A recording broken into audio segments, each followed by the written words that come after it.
What's up guys, this is Sher talking, welcome back to my channel. On today's video, let's talk about something pretty nice.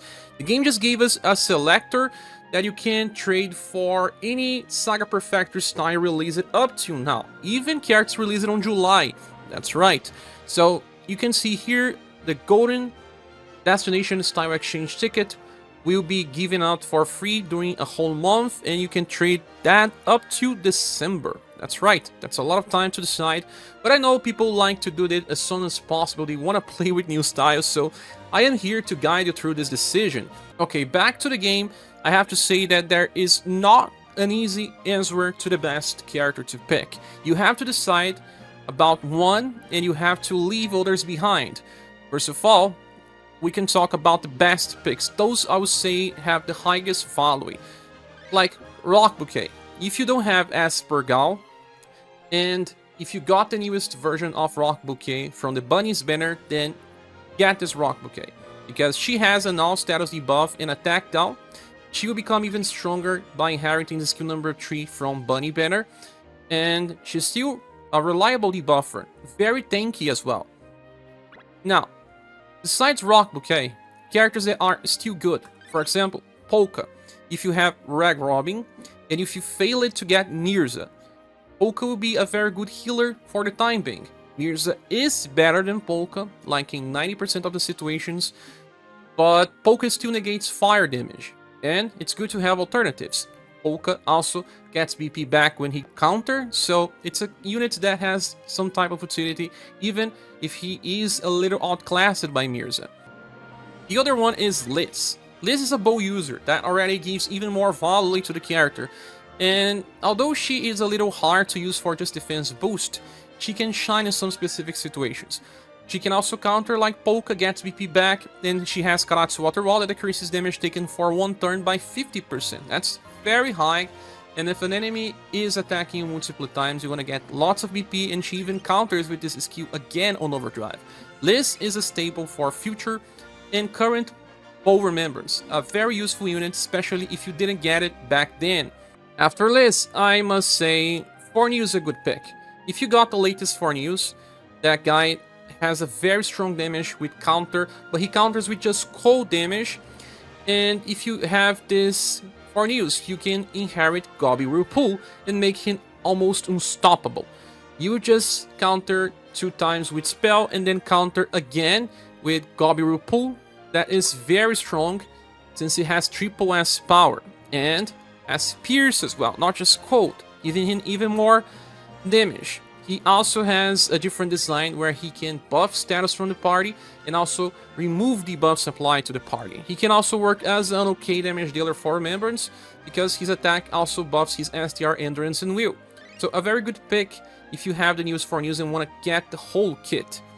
Besides for news, I must say that Alosis is a good pick, because, well, if you have his past mage style, the one that gives you the fire shield, he is pretty squishy. Right now, he is taking too much damage. This version of Alosis can give you more resistance, he has better status, he has a heal, he can survive and even do good critical damage. You can craft weapons with critical damage for him for different remembrance battles, and he can actually attack in between his shields. And for Axe Remembrance, we barely have any sort of support to help. So Alosis is another good pick. Now, the next character that's also a good pick is Monica. Let's say you have all the other ones. Monica is a good character for Remembrance. She has access to a 4S power attack with 13 BP that buffs everyone's dexterity and recover HP by around 1.2 thousand. You don't have many supports for bows, and if Liz is not enough for you, getting Monica is nice. She's a character with multiple styles as well, so even if you have her older Kid version, this one is a little better for sustain. After Kid Monica, there's also Goddess, although I would say that this is not as important because she has this very overpowered skill that negates shadow damage by 3 turns. It can be game-changing for some fights alongside a region by the end of turn, but no boss fight is balanced around using this skill. It's just kind of off overkill, but it's very nice to have as well.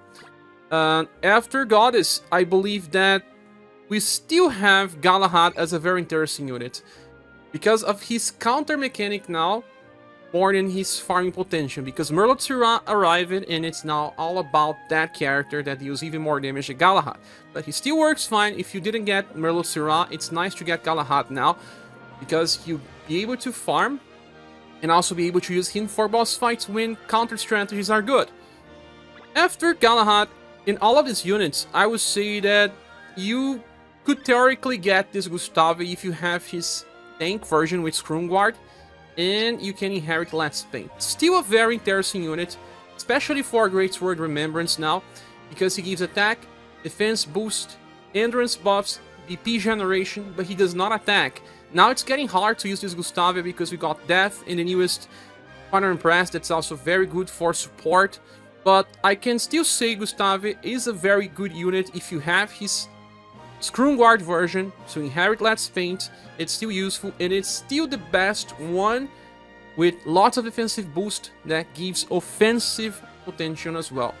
In one specific turn, Gustav increases damage by 80%. That's still very nice in fights. And for Greatsword Remembrance.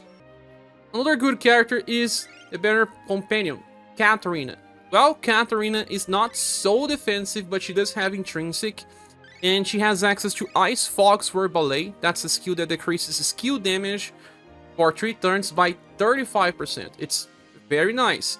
And she can also be used as a main healer because of Ice Impact. She heals between 2 or 3 times when attacking with this, and for Remembrance Battle, it's the best healer for rapiers, and works pretty well.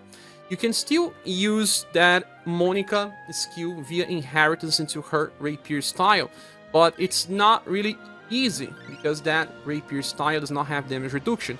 That means that at least with that in mind, this Katarina is a very reliable healer that can be used in Remembrance battles. I even use her for some serious challenges from time to time. Now, the last character that could be interesting is Matcha. If you got the latest Matcha, she is more of a debuffer now, but she has a chance to charge as well for free with a strong attack. So, SaGa Magical Train applies Sundered for 2 turns. That will increase the damage potential of your units, especially those with multi-hits, because it applies defense down on an enemy and it stacks people like Mirza with his left fork, other people like Creator, or also Leon, they will just keep increasing their damage. And Matcha applies for 2 turns, unlike the newest Creator that only applies for 1. Halloween Creator also has a 2-turn Sundered, and they can even stack very big numbers of damage. Well, it's not as important as the other options I mentioned. The other character that's still a top pick is the latest Matriarch. I know we already have other buffers with better damage reduction, but Matriarch can still be used, especially on Spear Remembrance, and especially for those without any version of Matriarch. Well, without inheritance, she's more of a defense boost applier alongside a very small heal effect. Can also give you attack boost when you are on overdrive to increase damage, and can even do some good damage herself. And you can PG her first and third styles with ease, those that will give her Paean of Victory or Paean of Peace. Although Paean of Peace is not as useful as it was before, it's still the best dexterity buffer for Leon, so you still get more damage with Leon when using Matriarch. And Paean of Victory buffs Endurance, that's still not so easy to find, although we have now a new version of Final Impress. It's always nice to have at least one version of Matriarch, and the latest one is the one with the highest speed, the best BP generation, and can even do damage. Now, the last character that we could make a case for is Alosis, because he works as he is, a very strong Remembrance unit, but also useful for specific serious challenges if you care about those. He attacks with 3 different elemental types, Pierce and Heat for 1 skill, and the other one is Blunt, and he gets stronger by being attacked, and he self-buffs Endurance and Will to actually be well protected versus ailments and damage. Well, he may not be important for the future, but if you skip it some Spear users, he may actually help you out. Now, I don't think there is any other character that is considered to be a top pick, but some people would like to have this latest Joe. She does have Moralidad medium, but nothing more besides that. She can ignore damage from some turns and self-heal, but I don't think she's useful as she was in launch. And then there is also Zeke that gives you Scroomguard for guns. If you did not pull for the recent gunners, well, he can still help out somehow. And if you are a Alkaiser lover, you can still inherit Final Crusade. That is a Recover Reviver skill that heals by quite a lot and applies Guard Up Medium for 3 turns. And there is also this Emilia that helps out Bunny Emilia with use of Sweet Hit that gives you another heal, a cleanse that will probably help you get to full HP to trigger all of her passives. Selma is still an okay pierce damage dealer for Remembrance. There is also Ginny, since she has access to 2 different skills that debuff either Intelligence or STR by 30%. Those values are pretty nice. And she even has Happy Souvenir that is a good inheritance for older versions of her.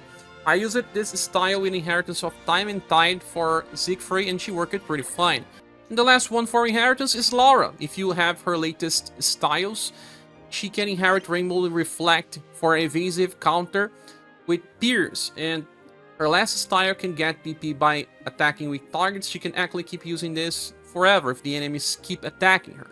But now, besides all of this I mentioned, no one else matters. Choose any. And I have to say that even between the top picks, it's hard to decide. And even I myself don't know what I'll be choosing. It's either Fornews for that Goblin Ripple inheritance, Alosis for heals and better sustain, or Goddess just to have that Shadow Shield available. But I think it will be either Fornews and Alosis, and I'll wait a little to decide. But that's my opinion. What is yours? Please say here in the comment section. Thank you so much for watching this video. Please subscribe if you haven't, and I hope to see you soon in the next video.